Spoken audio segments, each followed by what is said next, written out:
Muhterem Müslümanlar, insanın Cenab-ı Hak'la alakası, onu her şeyin üstünde tutması, her şeye tercih etmesi, rızasını bütün meseleler üstünde âli tutması, hiçbir şeye feda etmeme havasında bulunmasına bağlıdır. Onu kaybetme bir mümin için her şeyi kaybetme manasında olmalı.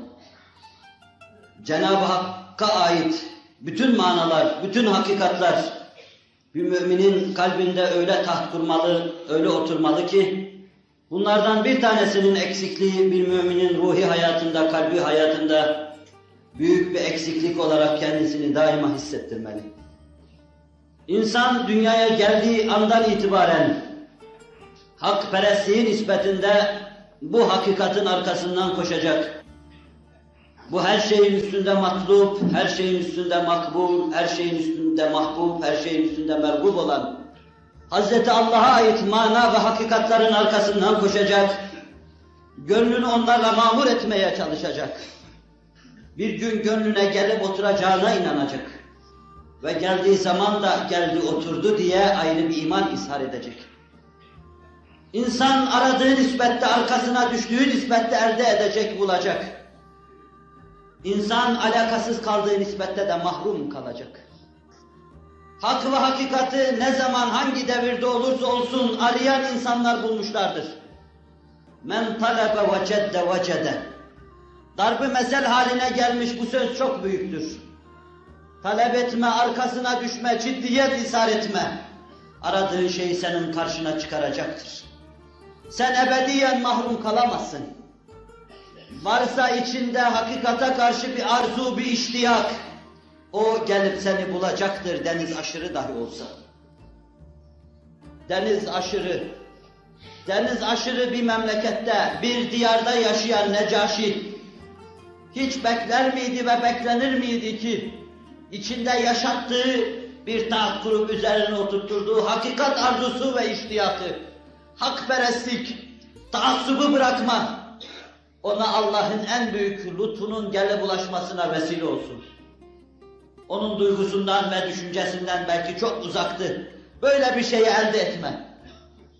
O samimiyetle, sadakatle Hazreti Mesih'in ümmeti olması havası içinde yaşarken Ashab-ı Resulullah deniz aşırı diyarına kadar gittiler.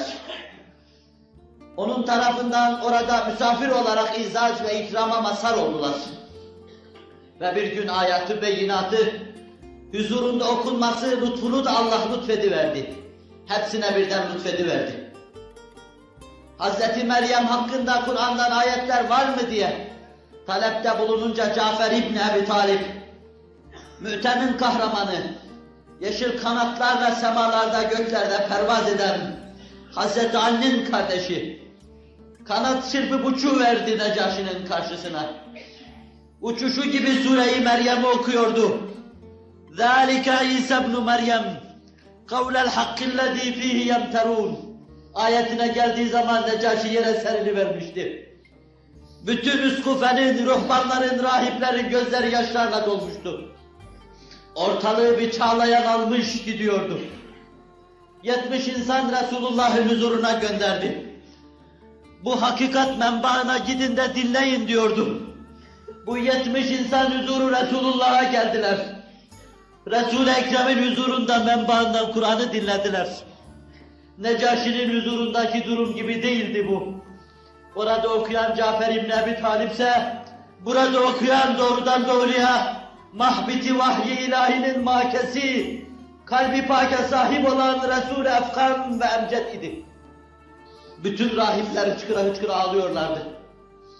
Dönüp tekrar Necaşi'nin huzuruna gittiler. Kur'an bu ağlayan cemaatin halini anlatıyor.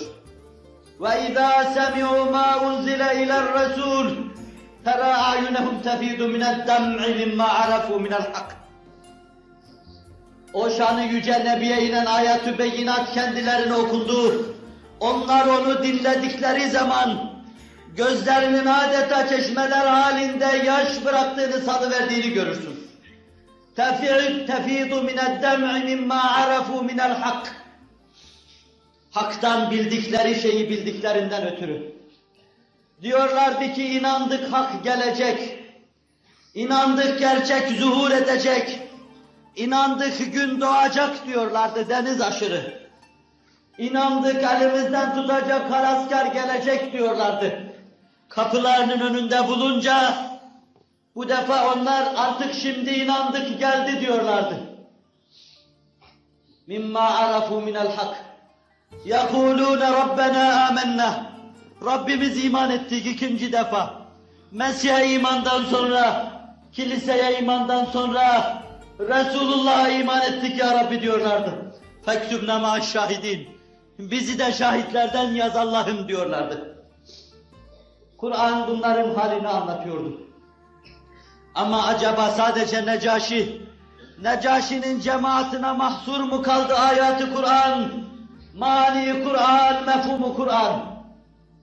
Kur'an'ın ayat-ı beyinatını dinleyen, onun içindeki hakperestliğin ifadesi, hakkın ifadesi, hakikatin ifadesi, kelimata şahit olan herkes kendinden geçiyor. Kendinden geçiyor, Rabbena âmennâ fektubnâ ma'aş-şahidîn diyordu. Devri Risalet ve Nahi'de hangi sahabi vardır ki, bam teline dokunuyor gibi hayatı Kur'aniye'yi dinlesin de yerinde rahat dursun? Adeta dalgaları dinmiş deniz gibi, ölü, camit ve hayatiyetini kaybetmiş insanların yaşadığı devir, ancak bizim içinde yaşadığımız devirdir. Bize muttasıl bir iki asrın insanını böyle ölü ve ölgün görürsünüz. Sahabi anlatıyor. Ömer camide namaz kıldırıyordu. Ve izâ semi'û mâ unzile iler-resûl terâ a'yunehum tefîdu mined-dem'. Ben ta arka saflardan duyuyordum. Şeddad İbni Hani diyor. En arka saflardaydım. Hıçkırık sesini soluğunu kesiyordu. Okuyacak hali kalamayınca Allahu Ekber dedi, rükûa gitti. İnnemâ eşkû bethî ve huznî ilallah. Dağınıklığımı ve hüznümü Allah'a şikayet ediyorum. Ayetine gelince arkasını getiremedi. Allahu Ekber dedi, rükûa gitti. Ömer inne azâbe rabbike levâki ayetini okuyordu. Diyor Ebu Hüreyre Beyhaki'nin süneninde. Bir aralık bir kütüldü duyuldu mihrapta. Yıkılan Hazreti Ömer'di, dayanamamış yıkılıvermişti. Sedyeye koyup evine götürürken götürenler hasta diye zannediyorlardı. Halbuki Allah'ın azabı gelecek, çatacak.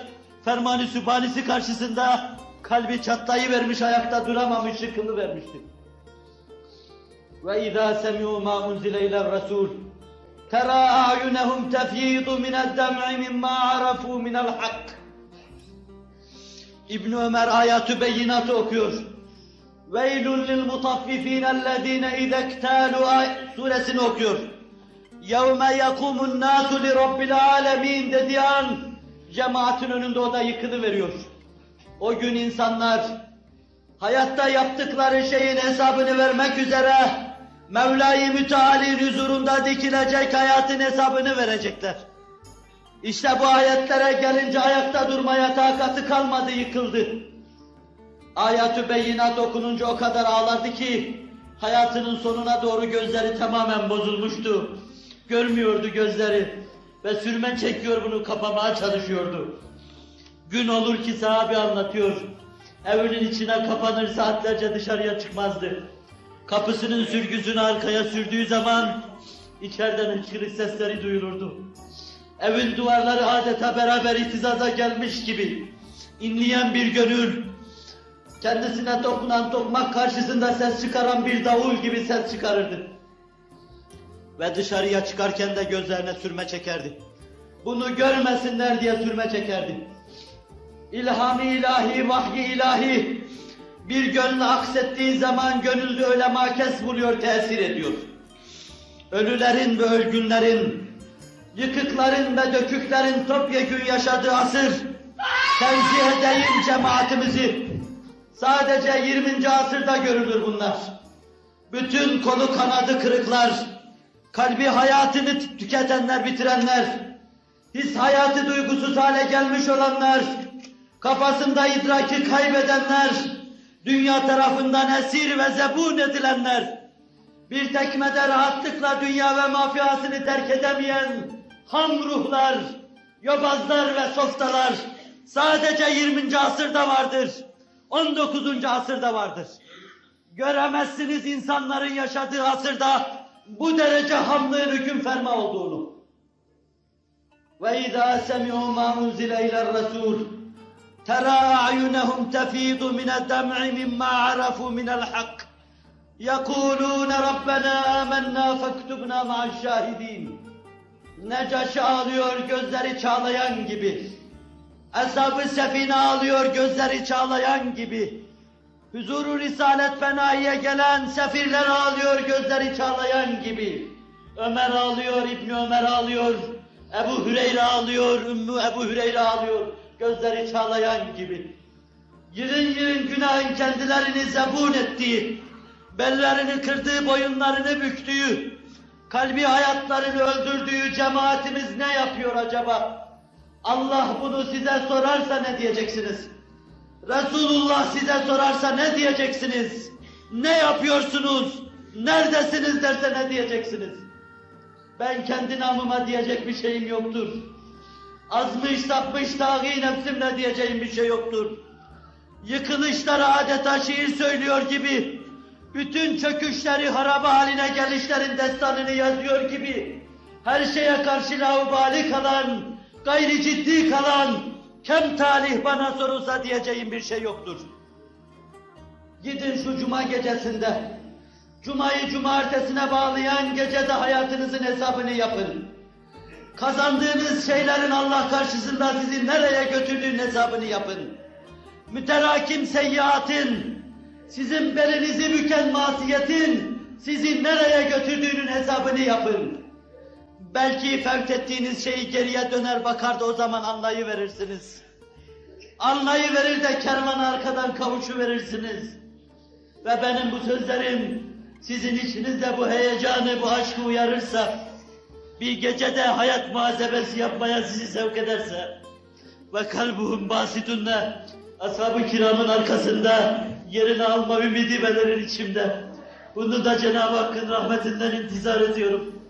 Ne beni ne de sizi kalbi kırık ve münkesir bırakmasın. Kalplerinize sizin kalbi hayat, ruhlarınıza duygu, hissiyatınıza duyguluk ihsan eylesin. Alâ inne ahsenel kelâmü Allah'ım, kelâmullâhil melikil azizil allâm, kemâ kâlellâhu tebâreke ve teâlâ fil-kelâm. Ve izâ kılâ Kur'ân festemû leh, ve ensitu le'allekum turhamûn.